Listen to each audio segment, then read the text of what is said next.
I wanted to talk about this particular gun over here. This is a Reising Model 50. It is a transferable machine gun, submachine gun. This particular gun, the Reising Model 50, was designed by a man by the name of Eugene Reising.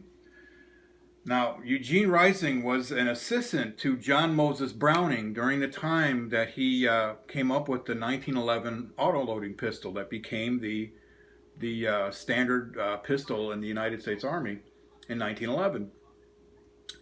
Well, later, Reising designed some of his own guns, and this is one of his designs. He came up with this in 1940. He wanted to get make a submachine gun that was lighter and cheaper, easier to make than the Thompson 1928A1, which was the only other submachine gun that was available in the United States at the time. He got a hold of a company called Harrington and Richardson, H&R, and they're a company that was based in Worcester, Massachusetts, I believe. And they started manufacturing these in 1941. And like I said, he wanted to see if he could sell to the military and police.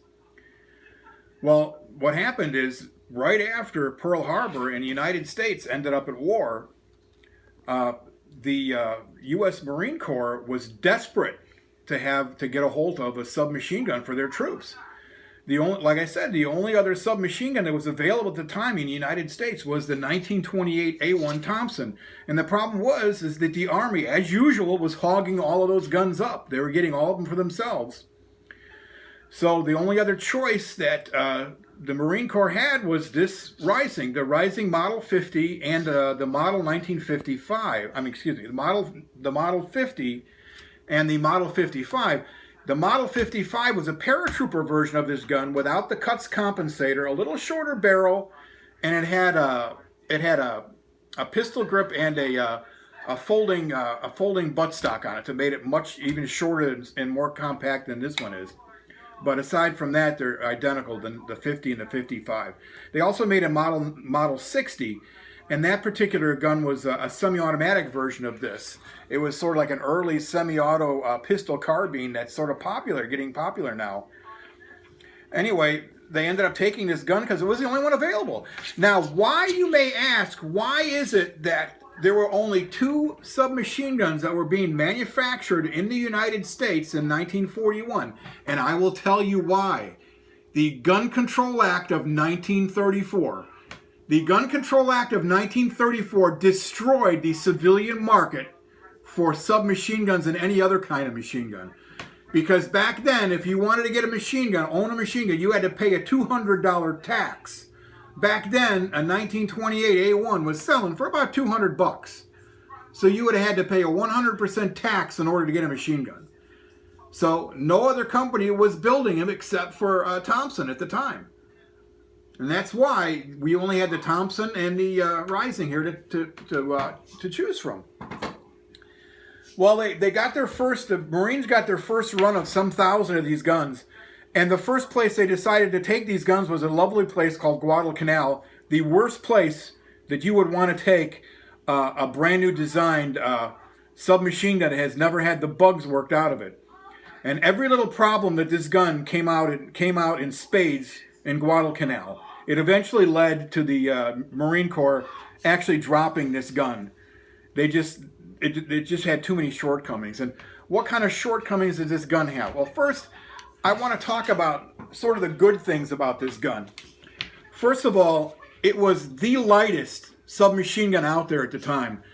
The Thompson submachine gun weighed 11 pounds. That's a porker. That's a heavy gun.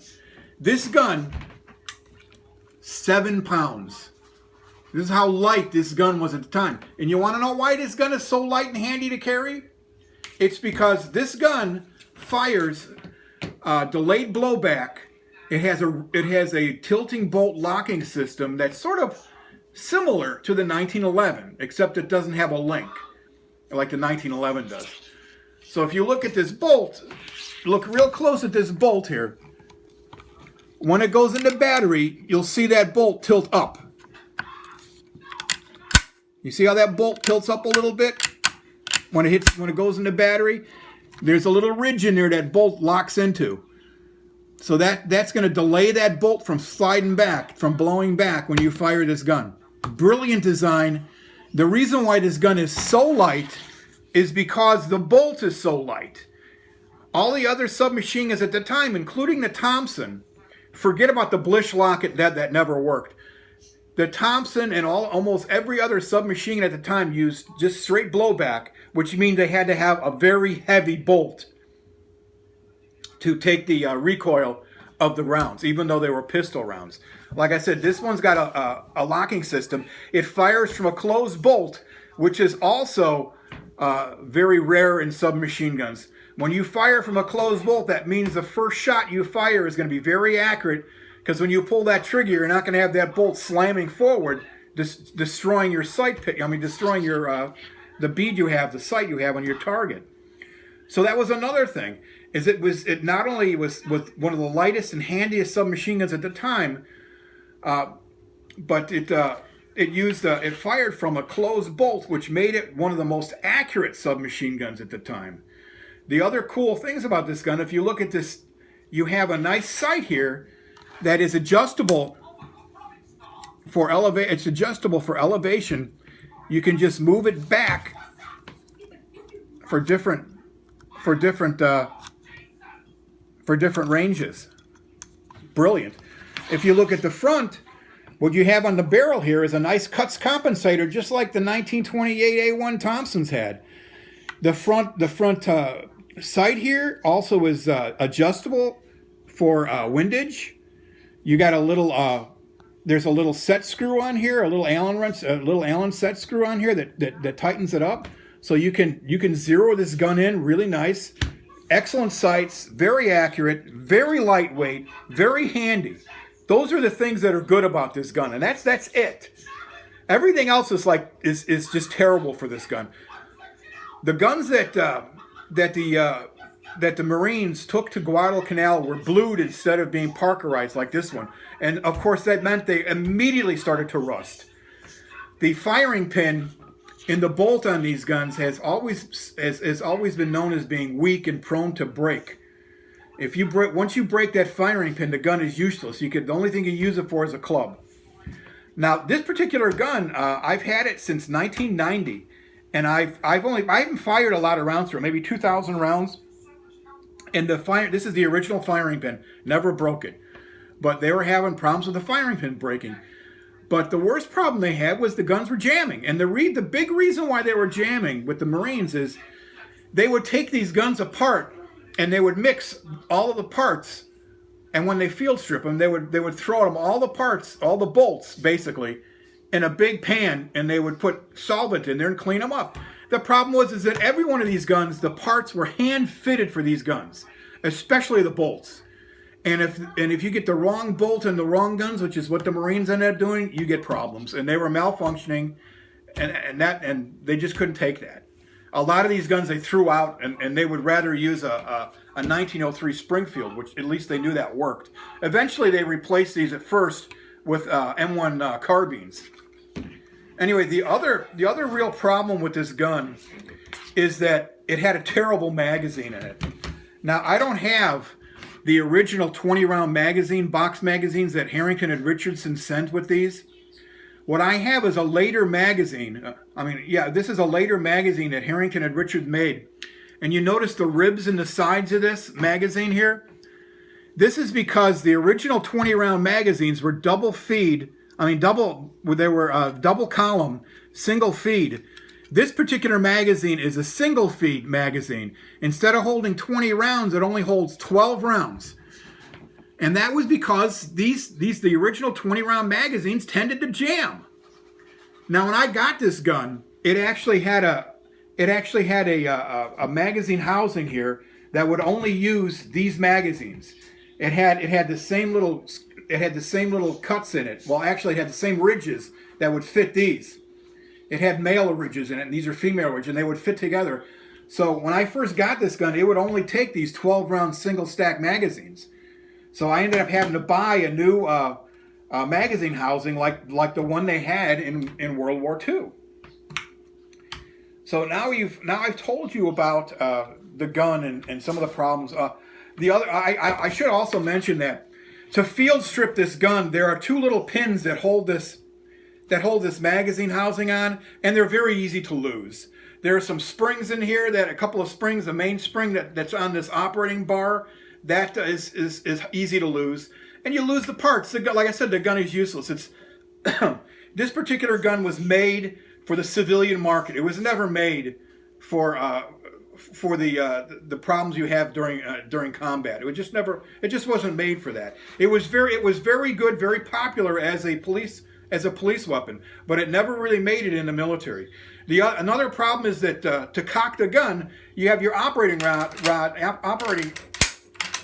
slide here underneath the barrel here, inside this little cutout here. You have to stick your finger in this thing and try to cock it, and it's a pain in the butt.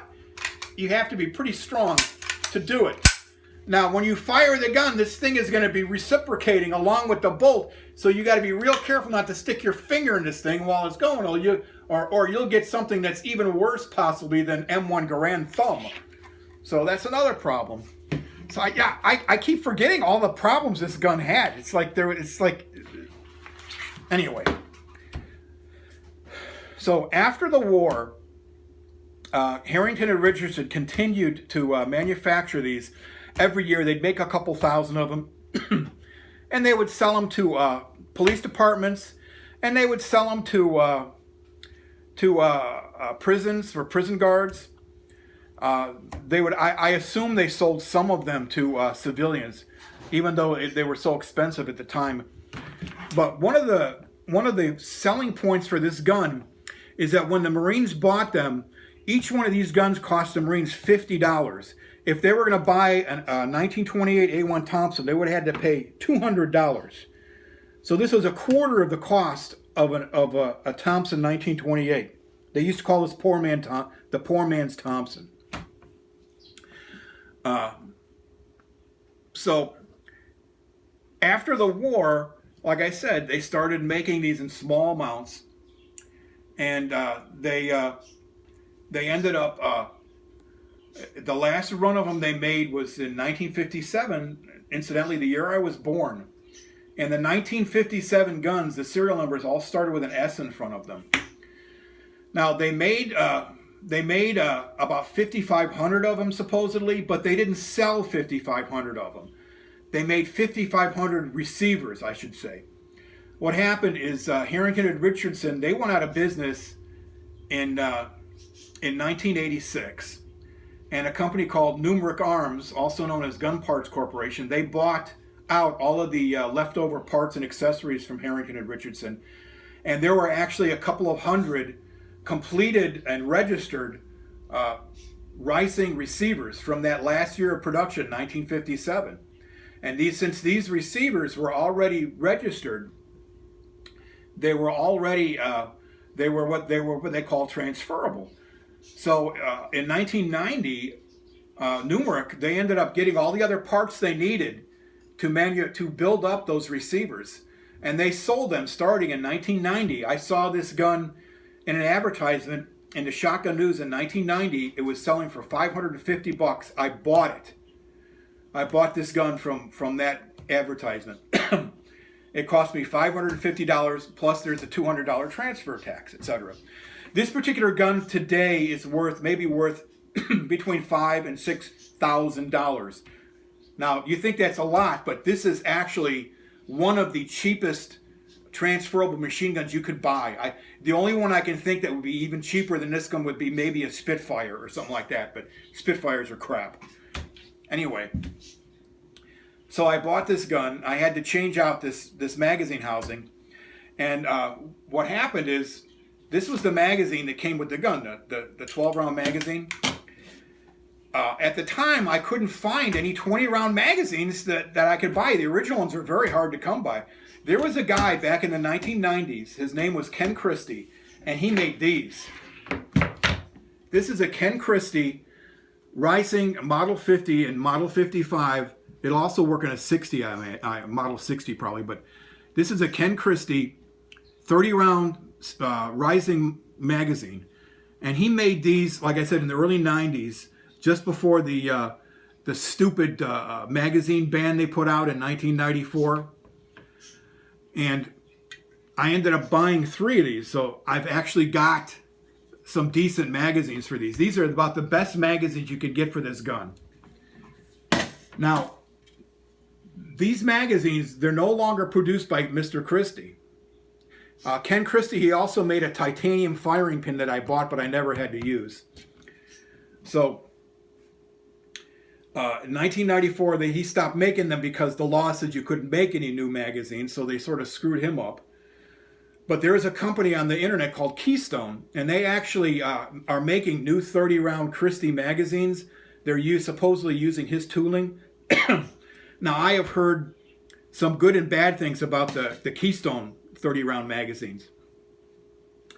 And they want like $100 a piece for them. And I don't even know if they even have any left. I think they might have sold out of them. So here's the biggest problem with that's the biggest problem with this gun.